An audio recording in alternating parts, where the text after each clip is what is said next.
Dans le monde dangereux de la guerre, où chaque tir peut faire la différence entre la vie et la mort, il existe une race de guerriers qui possèdent des compétences inégalées. Parmi eux, quelques noms légendaires se distinguent de tous les autres, inspirant la peur dans le cœur des ennemis et gagnant le plus grand respect de la part de leurs camarades. Dans la vidéo d'aujourd'hui, je vais vous raconter l'histoire passionnante des tireurs d'élite les plus meurtriers du monde. Avec des nerfs d'acier et une concentration sans faille, ces tireurs légendaires ont inscrit leur nom dans les annales de l'histoire. Chuck Mawinney. Chuck Mawinney, un homme qui allait devenir l'un des tireurs d'élite les plus meurtriers au monde, est né en 1949 dans la petite ville de Lakeview, dans l'Oregon. Dès son plus jeune âge, le père de Mawinney, un vétéran du corps des Marines de la Seconde Guerre mondiale, lui a inculqué l'amour du tir et la discipline nécessaire pour devenir un tireur d'élite. Ils étaient loin de se douter que cette formation précoce façonnerait le destin de Mawinney, qui deviendrait l'un des tireurs d'élite les plus meurtriers de l'histoire. Après avoir obtenu son diplôme de fin d'études secondaires en juin 1967, Mawinney n'a pas tardé à suivre les traces de son père. Il s'est enrôlé dans le corps des Marines des États-Unis, impatient de servir son pays et de laisser sa marque. Mais avant d'être envoyé à la guerre, Mawinney a suivi un entraînement rigoureux à l'école des tireurs d'élite de Camp Pendleton, en Californie. À l'école des tireurs d'élite, Mawinney a perfectionné ses compétences en matière de tir et a appris l'art du camouflage, de la dissimulation et du tir de précision. L'entraînement était intense, le poussant à ses limites physiques et mentales. Heureusement pour lui, son talent naturel et son exposition précoce au tir lui ont donné un avantage. Selon Mawinney, lorsqu'il s'entraînait pour devenir chasseur, son père lui a appris à tirer en utilisant les mêmes techniques que celles qu'il avait apprises lorsqu'il était dans la marine. Cela s'est avéré utile, car il n'a pas eu à subir une grande transition entre la chasse dans l'Oregon et le métier de tireur d'élite. Une fois sa formation officielle terminée, Mawinney a été déployé au Sud-Vietnam, où la guerre était à son apogée. Il a d'abord été affecté à la compagnie Lima, 1er bataillon, 5e marine, 1er division de marine, en tant que tireur d'élite. Cependant, sa précision mortelle et ses talents de tireur d'élite ont rapidement attiré l'attention de ses supérieurs. Après seulement 3 mois au sein de la compagnie Lima, Mawinney a été transféré dans différents bataillons, chacun ayant reconnu son potentiel en tant que tireur d'élite. Il s'est finalement retrouvé au sein de la compagnie Delta, où il a réalisé ses exploits les plus remarquables. C'est là que les véritables compétences de Mawinney en tant que tireur d'élite seront mises à l'épreuve. La guerre du Vietnam a été brutale et impitoyable, mais Mawinney l'a considérée comme l'ultime partie de chasse.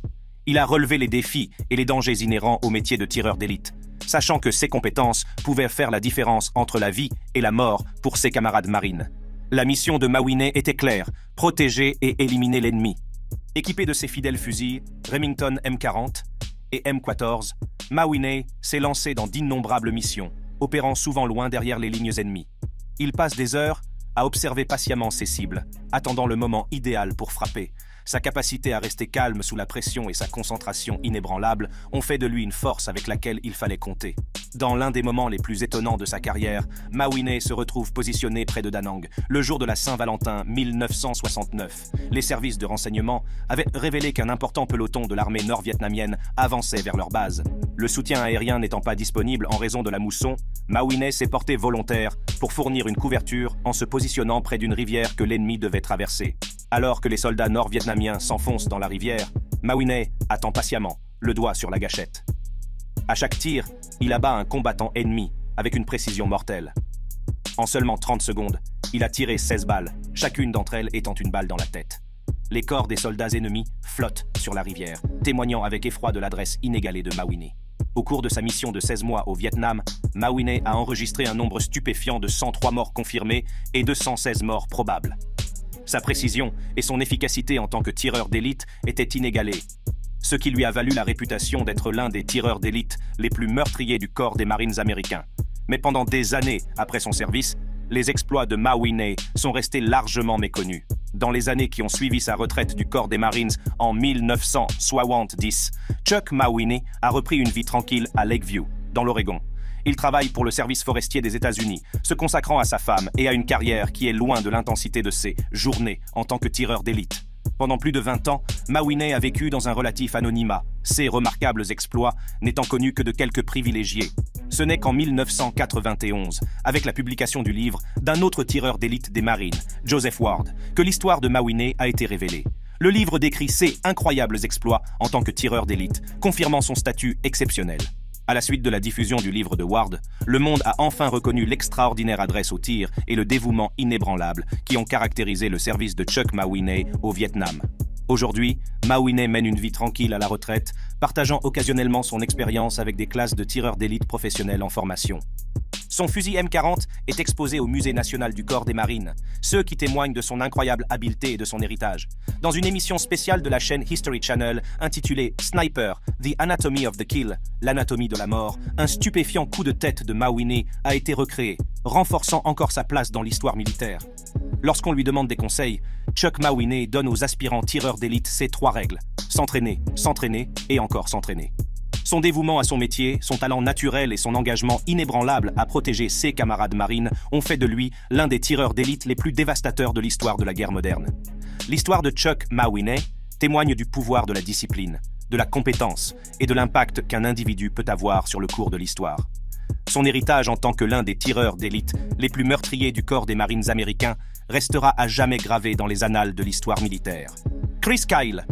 Dans les vastes plaines d'Odessa, au Texas, une légende est née le 8 avril 1974. Il s'appelait Chris Kyle, et dès son plus jeune âge, il a fait preuve d'une détermination et d'une morale à toute épreuve qui ont façonné son parcours.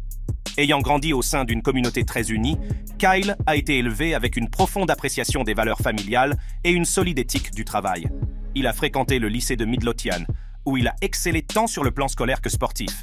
Mais c'est sa passion pour le rodéo qui a véritablement enflammé son esprit. Kyle était un cavalier de taureau doué, qui relevait sans crainte les défis de l'arène. Cependant, le destin avait un plan différent pour Kyle. Lors d'un rodéo, il s'est gravement blessé en montant un taureau, ce qui l'a obligé à réévaluer son avenir. C'est à ce moment décisif qu'il a pris la décision de s'engager dans l'armée, poussé par un profond désir de servir son pays. À l'âge de 25 ans, Kyle a rejoint les prestigieux Navy SEAL, une force d'opération spéciale d'élite connue pour son entraînement rigoureux et son engagement inébranlable en faveur de l'excellence. Grâce à ses capacités physiques et mentales exceptionnelles, il a été sélectionné pour suivre le programme d'entraînement intensif des tireurs d'élite. Le parcours de Kyle, en tant que tireur d'élite, a commencé par d'innombrables heures d'entraînement épuisant, où il a perfectionné ses compétences en matière de tir et appris l'art de la furtivité et de la précision. Il a rapidement prouvé qu'il avait un don inné pour rester calme sous la pression et prendre des décisions en une fraction de seconde. En 2003, la section de Kyle a été déployée en Irak, où elle a été confrontée aux dures réalités de la guerre. Leur mission consistait à assurer la sécurité sur les toits pour les marines sur le terrain, une tâche qui exigeait une concentration et un dévouement inébranlable. C'est ici, dans la ville de Nasiriyah, que Kyle a connu sa première expérience du combat. Au cours d'une mission particulière, l'équipe de Kyle s'est retrouvée dans une situation de vie ou de mort. Alors qu'ils examinent la zone, les yeux aiguisés de Kyle aperçoivent une femme qui sort une grenade et s'apprête à attaquer les marines qui se trouvent à proximité. Sans hésiter, il a suivi ses ordres et a tiré, sauvant ainsi la vie de plusieurs militaires. Cet acte d'héroïsme n'est que le début de son incroyable parcours. À chaque mission suivante, les compétences de Kyle en tant que tireur d'élite ont été mises à l'épreuve. À Fallujah, en 2004, il a été confronté aux horreurs de la guerre urbaine, engageant les combattants ennemis depuis les toits et les ruelles. L'intensité des combats dont il a été témoin et auxquels il a participé a poussé Kyle à ses limites, mais sa détermination inébranlable et ses compétences inégalées en matière de tir lui ont permis de l'emporter. En 2006, Kyle s'est retrouvé dans la ville de Ramadi, où il a été surnommé le Diable de Ramadi. C'est là qu'il a enregistré un nombre impressionnant de 91 morts, consolidant ainsi son statut de tireur d'élite le plus meurtrier de l'histoire. Les insurgés, reconnaissant ses capacités meurtrières, ont placé une prime de 20 000 $ sur sa tête, utilisant son tatouage chrétien d'une croix de croisée comme moyen de l'identifier. Grâce à ses compétences et à son entraînement militaire, Kyle est sorti vivant de la mission. Malgré ses nombreux exploits, la guerre n'a pas été sans conséquences. La perte d'amis et de camarades a pesé lourdement sur le cœur de Kyle, laissant des cicatrices qui ne guériront jamais complètement. Après avoir assisté à la fusillade tragique de 2 membres de son équipe, il a pris la décision difficile de rentrer chez lui pour retrouver sa femme et sa fille, qui luttaient contre la maladie. Tragiquement, un autre ami perdra la vie plus tard, ce qui renforcera la détermination de Kyle à quitter l'armée et à sauver son mariage. En 2009, après 10 ans de service dévoué, Kyle a été libéré avec les honneurs de la marine américaine. Ses remarquables réalisations ont été récompensées par une Silver Star et 4 Bronze Star Medals avec des dispositifs V pour la bravoure. Même s'il a quitté la marine, le voyage de Kyle est loin d'être terminé. Déterminé à trouver un nouveau but, il a fondé Craft International, une société de sécurité qui offrait aux soldats une formation aux techniques de tir. L'expertise et la réputation de Kyle ont attiré l'attention du 160th Special Operations Aviation Regiment, l'équipe responsable de la mission historique qui a abouti à la mort d'Oussama Ben Laden. Ils ont fait appel à Kraft International pour une formation spécialisée, ce qui témoigne des compétences et des connaissances inégalées de Kyle. Mais le dévouement de Kyle ne s'arrête pas à l'armée.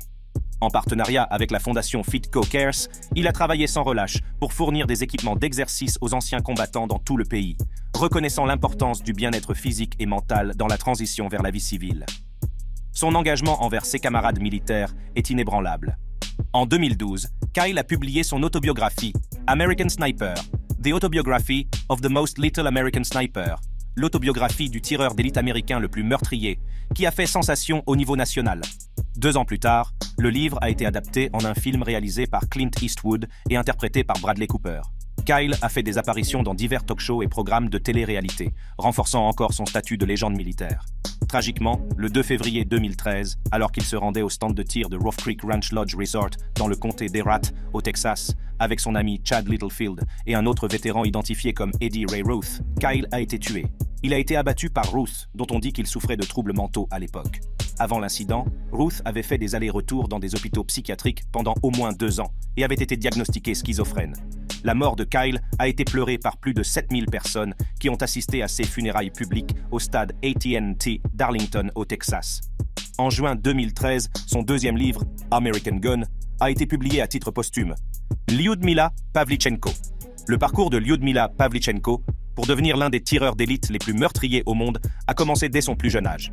Née en 1916 à Bila Tserkva, en Ukraine, Lyudmila Pavlichenko fait preuve d'un esprit de compétition dès son plus jeune âge. Elle se décrivait comme un garçon manqué et était déterminée à prouver que les filles pouvaient exceller dans n'importe quelle activité. À l'âge de 14 ans, Pavlichenko a déménagé à Kiev avec sa famille, où elle s'est inscrite à un cours de tir d'élite et a obtenu son insigne de tireur d'élite Voroshilov. Sa passion pour l'adresse au tir n'a cessé de croître et elle a trouvé un emploi dans une usine d'armement locale tout en poursuivant ses études à l'université de Kiev. L'ambition de Pavlichenko était de devenir enseignante, mais son intérêt pour l'histoire et ses compétences exceptionnelles en matière de tir l'ont amenée à suivre des cours dans une école de tireurs d'élite. En juin 1941, lorsque Hitler a lancé l'opération Barbarossa et que la Wehrmacht a envahi l'Union soviétique, Pavlichenko, alors âgée de 24 ans et en 4e année d'études, a pris une décision qui a changé sa vie. Elle se rend rapidement au bureau de recrutement d'Odessa pour s'engager dans l'infanterie soviétique. Malgré la pression exercée sur elle pour qu'elle devienne infirmière, la détermination de Pavlichenko à combattre sur la ligne de front en tant que tireur d'élite était inébranlable. Ces compétences sont immédiatement reconnues lorsqu'elle fait ses preuves en éliminant 2 collaborateurs roumains d'une colline défendue par les soviétiques. Cet exploit impressionnant lui vaut d'être enrôlée dans la 25e division de fusiliers de l'armée rouge en tant que tireur d'élite. Pavlichenko est devenue l'une des 2000 tireuses d'élite soviétiques à participer à l'effort de guerre. Malheureusement, seules 500 d'entre elles ont survécu à la guerre. Alors que Lyudmila Pavlichenko entame son parcours de tireuse d'élite dans l'armée rouge, elle se retrouve plongée dans le chaos du siège d'Odessa. Pendant environ 2 mois et demi, Pavlichenko a combattu sur la ligne de front, mettant en valeur ses qualités exceptionnelles de tireuse d'élite. Au cours de cette période, elle a enregistré un nombre impressionnant de 187 meurtres confirmés, consolidant ainsi sa réputation de tireur d'élite redoutable. Ces remarquables réalisations lui ont valu d'être promu au rang de sergent-chef. Cependant, la bataille est loin d'être terminée.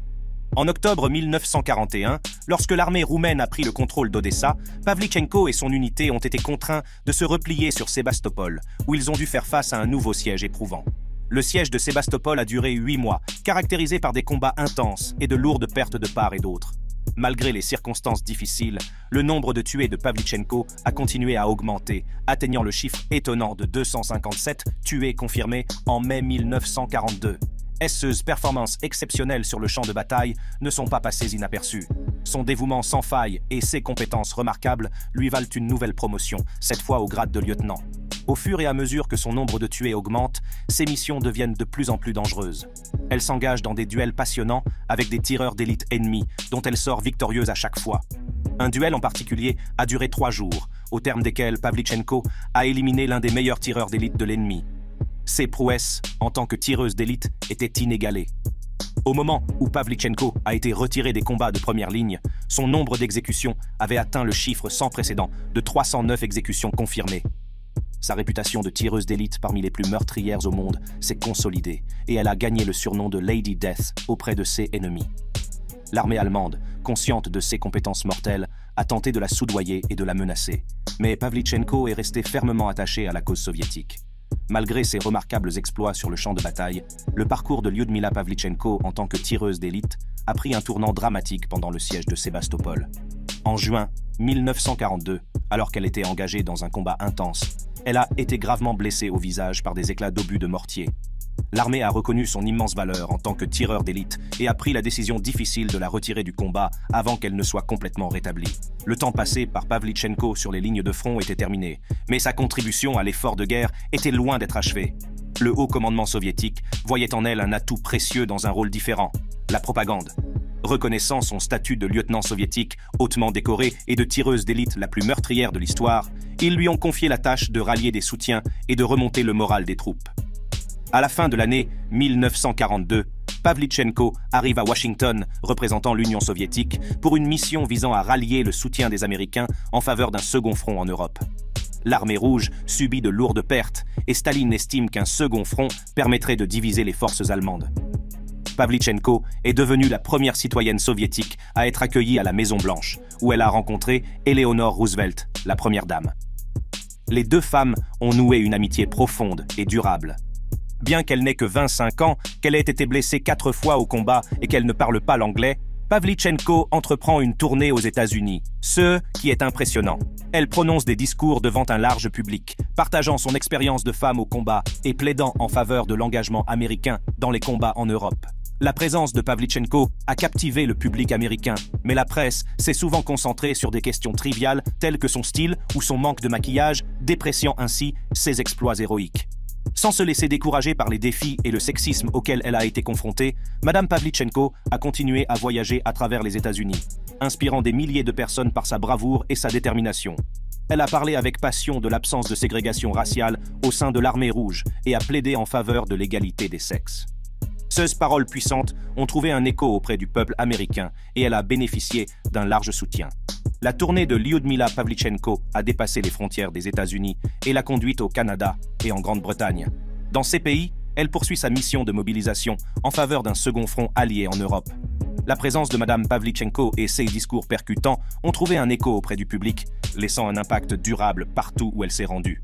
Au Canada, Pavlyuchenko a captivé le public avec ses récits de bravoure et de sacrifice, et ses appels passionnés au soutien ont touché une corde sensible chez les Canadiens, qui ont admiré son courage et sa détermination. Le voyage de Madame Pavlyuchenko l'a ensuite conduite en Grande-Bretagne, où elle a poursuivi ses efforts en faveur d'un second front allié. Elle s'adresse à des foules nombreuses, partageant son expérience de tireuse d'élite et soulignant l'importance de l'unité dans la lutte contre le fascisme. Ces paroles ont trouvé un écho profond auprès des Britanniques, qui ont été inspirés par son engagement inébranlable en faveur de la cause. Malgré son plaidoyer infatigable, Pavlyuchenko et Staline devront attendre encore 2 ans avant que les Alliés ne lancent enfin l'opération Overlord, l'invasion de la Normandie. Ce retard ne diminue en rien l'impact de Pavlyuchenko. Sa tournée en Amérique du Nord et en Grande-Bretagne a joué un rôle crucial dans la sensibilisation et le soutien à l'effort de guerre. À son retour en Union soviétique, Pavlyuchenko a été promu au grade de major et a reçu le titre de héros de l'Union soviétique, la plus haute distinction militaire du pays. Ces réalisations remarquables et son dévouement inébranlable à son pays ne sont pas passés inaperçus. Le parcours de Lyudmila Pavlyuchenko, la tireuse d'élite la plus meurtrière au monde, est marqué par un courage, des compétences et une résistance extraordinaires. Avec un nombre stupéfiant de 309 morts confirmés, l'adresse au tir de Pavlyuchenko sur les lignes de front du siège d'Odessa et du siège de Sébastopol était inégalée. Pavlyuchenko est décédé d'une attaque cérébrale à l'âge de 58 ans. Francis Pega-Magabo.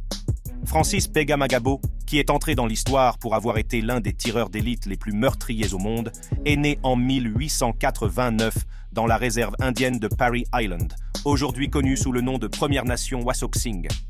Ayant grandi dans une communauté Ojibwa près de Parry Sound, en Ontario, Pega-Magabo a été profondément influencé par son héritage Anishinaabe. Très jeune, il a perdu son père et a été élevé par son père adoptif, Noah Nebimaniquod, qui lui a enseigné les techniques traditionnelles de chasse et de pêche. La mère adoptive de Pega-Magabo a également joué un rôle important dans son éducation, en l'initiant à la médecine traditionnelle. Tout au long de son enfance, Pega-Magabo a adopté un mélange de spiritualité traditionnelle Anishinaabe et de catholicisme romain. Il a développé un lien fort avec ses racines culturelles tout en embrassant les enseignements de la foi catholique. En grandissant, Pegamagabov quitte l'école et commence à travailler dans des camps de bûcherons et des stations de pêche, pour finalement devenir pompier de marine. En 1914, alors que Francis Pegamagabo a 25 ans, la guerre est déclarée en Europe. Animé d'un sentiment de devoir et de patriotisme, il s'enrôle dans le corps expéditionnaire canadien le 13 août. Il est loin de se douter qu'il deviendra bientôt l'un des tireurs d'élite les plus habiles de l'histoire. Affecté au front, Pegamagabo assume 2 des tâches les plus meurtrières de la guerre. Il travaille comme éclaireur, transmet des messages du quartier général au front et sert de tireur d'élite. Ces qualités exceptionnelles de chasseur et de tireur d'élite ont fait de lui le candidat idéal pour ces fonctions. Les prouesses de Pegamagabo en tant que tireur d'élite sont rapidement devenues évidentes. Il se faufilait dans le no man's land à la faveur de l'obscurité, s'enfonçait habilement dans le couvert et attendait patiemment le moment idéal pour frapper. Grâce à son objectif infaillible et à sa patience inébranlable, il est devenu le tireur d'élite le plus meurtrier des 2 côtés de la guerre, avec un nombre impressionnant de 378 meurtres confirmés. Sa capacité à éliminer les cibles ennemies avec précision et efficacité était inégalée. Pegamagabo a non seulement excellé en tant que tireur d'élite, mais il a également survécu à la première attaque au gaz chloré lors de la 2e bataille d'Ypres, bien que ses poumons aient été irrémédiablement endommagés. Malgré ses réalisations et ses sacrifices remarquables pendant la Première Guerre mondiale, Francis Pegamagabo a dû faire face à une nouvelle série de défis à son retour au Canada. En tant que soldat autochtone, il s'est vu refuser les droits d'un citoyen canadien et est resté sous la tutelle de l'État. Cela signifie qu'il ne pouvait pas voter et qu'il n'avait qu'un contrôle limité sur sa propre vie, y compris sur sa pension militaire. Nullement découragé par ces injustices, Pegamagabo est devenu un ardent défenseur du changement. En 1921, il est élu chef de la Première Nation Wasauksing, anciennement connue sous le nom de bande de Parry Island. Cependant, son leadership se heurte fréquemment à l'agent des Indiens de la région, John Daly. Pegamagabo et ses collègues conseillers de bande entreprennent une campagne épistolaire pour accroître le pouvoir des chefs de bande élus, mais le gouvernement canadien insiste pour qu'ils ne communiquent qu'avec Daly. En 1945, l'activisme de Pegamagabo atteint de nouveaux sommets lorsqu'il est élu chef suprême du Native Independent Government, une des premières organisations autochtones de défense des droits civils et un précurseur de l'Assemblée des Premières Nations. Ses efforts inlassables et sa détermination ont ouvert la voie aux futures générations de dirigeants et d'activistes autochtones.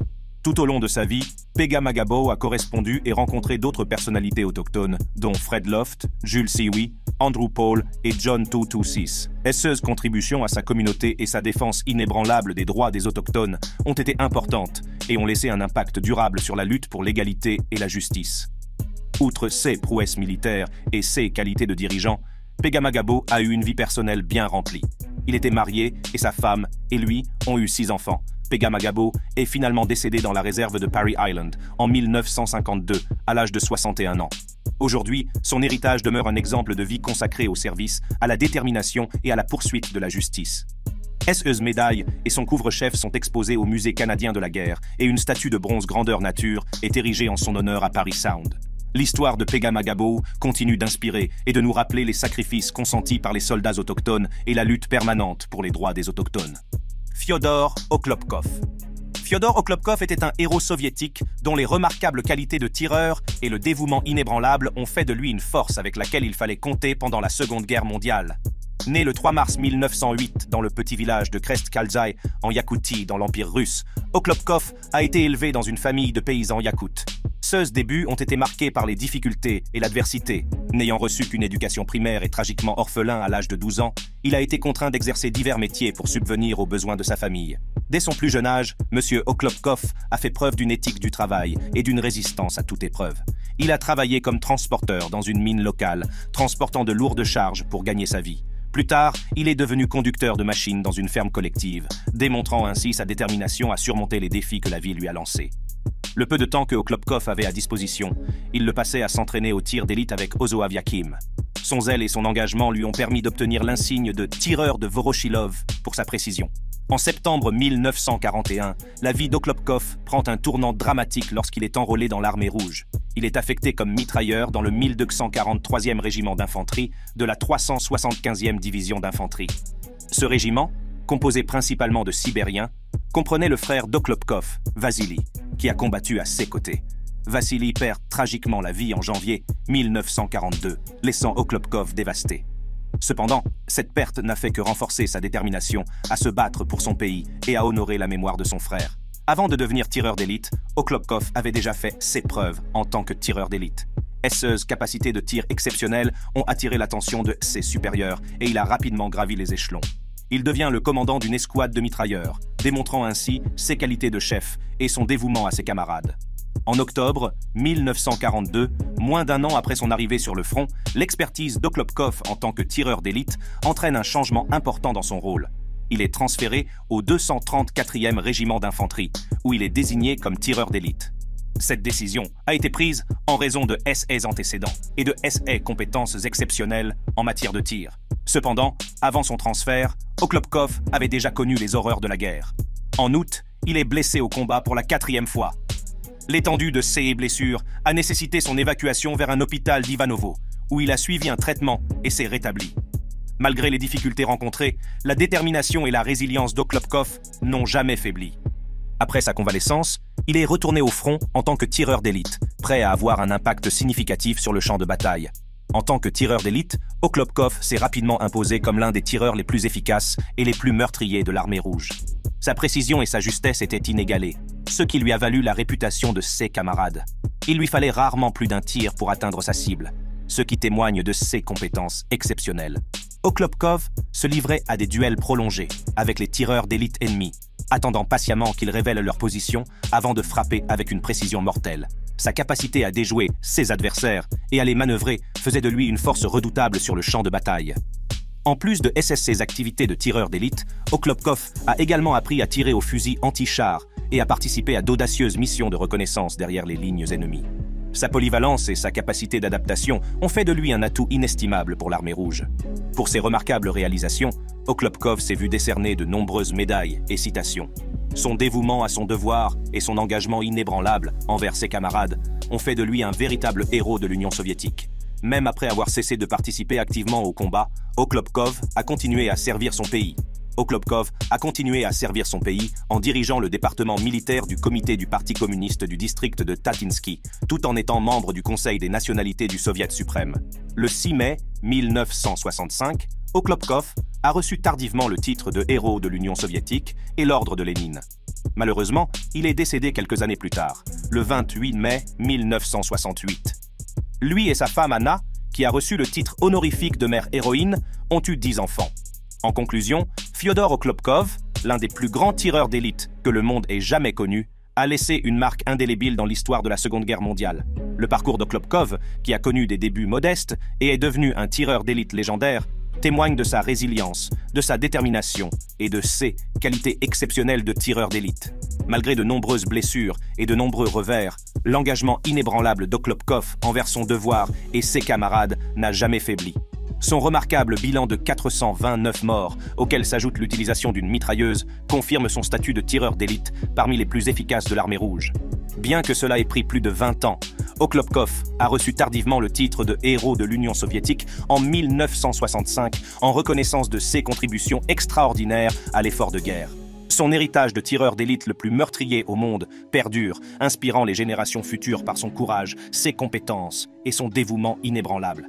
Grâce à leur détermination, leur bravoure et leurs compétences, ces tireurs d'élite ont mérité leur place au panthéon militaire. Regardez la prochaine vidéo pour en savoir plus sur les héros de guerre célèbres et leurs réalisations.